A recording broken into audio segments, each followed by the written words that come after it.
I will try to talk about talent in different sports. I am a gymnast, so I'm not a table tennis player, but I hope that I can translate my knowledge into your sport. There are different things that are very similar, and if you try to detect talent, then you should do in some way where we try to find the next champions.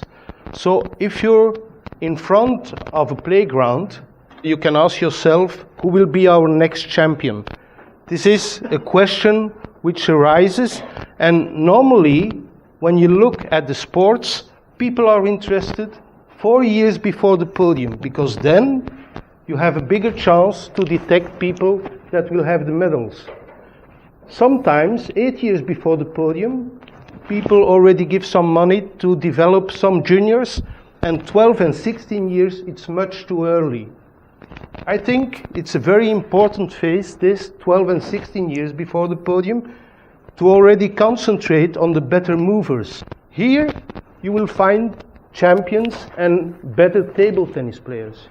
Here you will find something completely different, the better movers. So therefore we developed a sports compass, and a sports compass with 3 different aims. First of all, I like preferences of the children. Another part is I can, and this means the motivation of the children. And the last part is the part that we often use is the I do, and these are the test batteries that often are used in different sports. So in table tennis, you see that there are some test batteries that you can use to identify talent. We go a little bit more to this side and we try to detect the talent. And we did some studies. We had more than 20,000 children in the primary schools that we tested. More than 2,000 elite sports juniors that we tested in the elite sports schools, and over 30,000 participants in clubs. So we had a lot of data to work with and to try to find some new aspects on talent ID and talent detection. It was in the press last year, our sports compass, because it's a new application that we try to work out in Flanders. So our sports compass I do is the first part which I will explain, and it's the test battery. What we see is that physical characteristics that we measure, they give some idea of actual performance. That's what the trainer sees on the field. If you run fast, you can see it immediately. If you're flexible, you can measure it and you can see it immediately who is more flexible than another one. These are things that trainers see. More important is what you don't see. And if you can measure what you don't see, probably you will get better results. Therefore, motor coordination is something that you can measure, and it measures the sport's potential. This will give you an idea on the better movers. And of course, if you do this kind of tests with volleyball players, they all think you're crazy. Because volleyball players on a balance beam, that's not possible. They are too high, they have big foot, and they have to balance on this beam. But we saw that in volleyball, for example, the team that won the bronze medal in Flanders with the European Championships had better results on this kind of tests. They're not balancing like gymnasts, they're a bit weaker, their scores, but they are very good at performing this kind of tests. Another test, this is the KTK, the Körperkoordinationstest für Kinder. And this is another kind of test that we do, jumping from left to right 15 seconds. And this one also gives you an idea on balancing, on moving very quickly, on being flexible enough. This is a very difficult test. And the idea is, if you have very good results on this kind of tests, probably you will be a good mover. So this kind of tests, we can already test it at 7 years of age. So 16 years before the podium. If you know that you're a good mover, probably you will stay a good mover. for the rest of your life. For example, the father of my wife, he's a sailor. He's 87 years old. He's still sailing in a laser boat. I don't know if somebody knows what is a laser boat, but it's a very difficult boat. And sometimes it's difficult to get back in his boat. So it's a good mover. He was a good mover when he was young, and he's still a good mover. So if you detect this very early, and you don't know if it will be a good table tennis player, probably you have already some information to collect. So this information, we collect it, we give some scores, normalized scores, and then we try to orient those children to the sports where you need this kind of characteristics. I will explain this later. So on our playground, we found 3 little children who have a lot of capacities, who are really good movers. And we gave them, we looked at their profile, and for example, Anna was into gymnastics, and Joseph was into athletics, cycling, triathlon, and Lucas was the big guy, basketball and volleyball. So you see that this kind of orientation gives an indication of which sports fits to you. It's not only for the children who are the better movers, because what we like to do is to give some information on all children, and not only on the better movers. So now we come to the second part of the Sports Compass, and this is the I like module. Instead of measuring what you're good at, we are going to measure what you like to do. So, and therefore, we developed an app, and the app is some kind of a space odyssey, and we ask children to start their space adventure with the app, and you're guided to a planet, a sports planet, and we have some animated GIFs which you can score, and you can give your ID if you like to run or not, or if you like to play with the ball or not. If you like to play indoor or outdoor, it can help you. And in the end, we also would like to know if you're tall or small, because then you fit in some kind of a space suit. Yeah, if you're tall, you need a big space suit. If you're small, and this is more towards basketball players. This is more towards gymnasts and horse riders and so on. So in the end, you have to launch your racket, and you will find some planets which fit for you.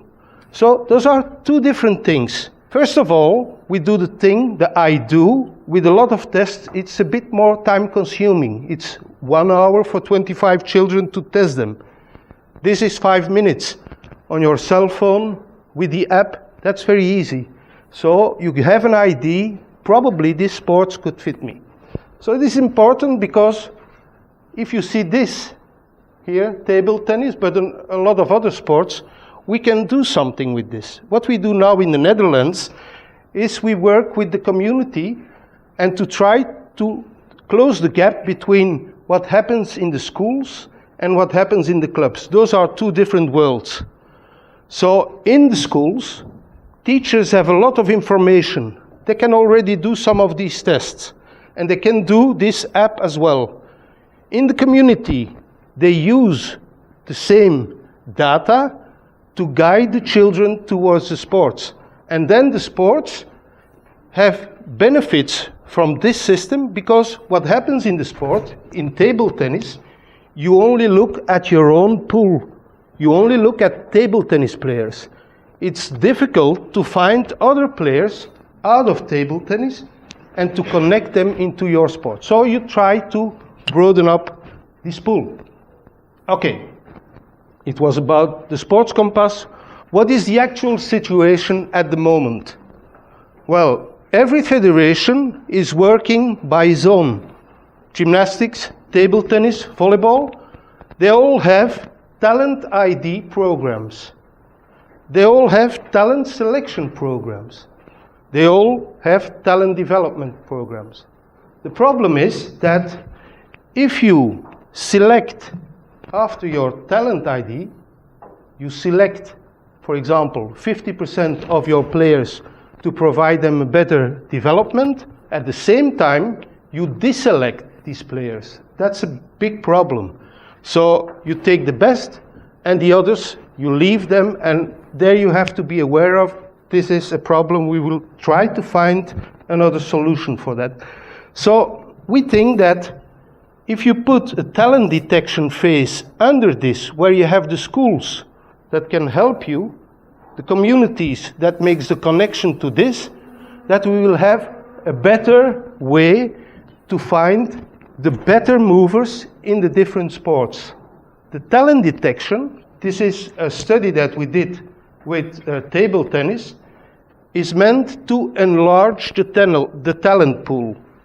So this is a discriminant analysis that we did with 60 children in the school, 104 children who are playing table tennis at a normal level, and 41 who are playing at a high level table tennis. This discriminant analysis shows us that in the pool at school, we had 16 children that fit into table tennis. And we also had one that fits into high-level table tennis. This is important because those are the guys that you never see. And you find them there to enlarge your pool, only with some little tests. So this is an important step to make. Are there any questions at the moment? Okay, yeah. Just a question regarding the age of the children. Okay, this is primary schools, 8, 9 years of age. Okay. Yeah? Yeah, because just a comment on that. Obviously with table tennis it's very difficult to start at an age of 8, 9 with the technical aspect of the game. Okay, so, I will come later to that. Okay. Talent detection was meant to detect the better movers. Talent development, at the detection phase, we try to develop a little bit more differentiated. And what you see in the next slide is that normally, if you see how people progress, it is always, for example, a standing long jump. 12 years of age, you jump 140. 13 years of age, you jump 150, 160. So it increases. But what we see is that if you look at the better movers, they're increasing faster. This also, and this is really a problem, because in 1 year, instead of jumping further, they don't jump further. This is important. So this, you have to know that people which are not good movers do not progress. And so the line that you normally see, you have to see how the better movers move and how the worse movers move. And you have to try to differentiate your program. So it doesn't matter if you're a good or a bad mover, you can play table tennis. But we try to develop your table tennis skills at your strength. So this is, for example, for low performers. This is easy, an easy exercise. Another exercise that we give them is, this is a bit more difficult, okay? For average performers, moves. And then, for the better performers, to try to trigger them, alternately, they have to change the red balloon, the white balloon, and you see that they have to run from left to right and they have to look at the situation. So this kind of things are very important in your development. So with our university, we try to make some programs to provide programs for the lower movers and the average movers and the better movers. The third thing, after the differentiated development, you have to make a smart sport choice, because you have to know very early what is your sport. I come back to your question. The earlier you know what you like to do, the better it is. The earlier you know where you're good at, the better it is. So, when my son was born, he was a P5. He measured P5. I knew that it will never be a basketball player. So this is very early, because I was just born. You know that when he's a P5, when he's born, probably when he's 20 years old, he will still be a P5. Okay, that's an easy thing to know. It's not the only thing. So if you know that they move well, at the primary schools, you already can do something. If you know that they have very good perceptual motor skills, you know something for table tennis. So these things, these characteristics are very important. And therefore, we used our I do generic test battery. 4 tests anthropometry. It is stature, sitting height, weight, and fat percentage. 8 tests of physical performance, and 4 motor coordination tests. This is new because this gives you an idea about the better movers. This gives you the actual situation, what people know, what trainers know. But we used it in the top sports schools, the elite schools as well, the whole test battery. So we asked gymnasts to do some dribbling tests, and we asked volleyball players to do some balance tests. And these are the key points in the puzzle which are important to try to separate all these parts. With this test battery, we were able to put 97% of all our elite athletes at junior level in the right sports, in 9 sports. So this is very strong, and it's only a linear discriminant analysis.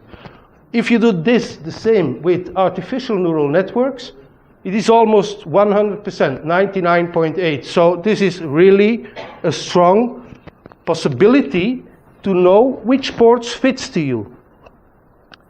Another thing, another part is, after the talent detection, we go to the sport. We come to the talent identification in table tennis. Now it becomes interesting for you. The generic part was how to connect with table tennis. And Irene made her PhD last year on talent ID in table tennis. And it's worth to read it and to take it with you. I probably know that most of you know these publications. And this is about talent ID. And talent ID is meant for increasing the quality of the talent pool. So it's not increasing the talent pool, but increasing the quality. Better players in table tennis. So we need physical fitness, motor coordination, tactical skills, concentration, mental toughness, self-regulation, social skills, and so on and so on and so on. Okay, a lot of things that we can measure. This is talent ID. Most of you know a lot of things that connect to this kind of talent test batteries.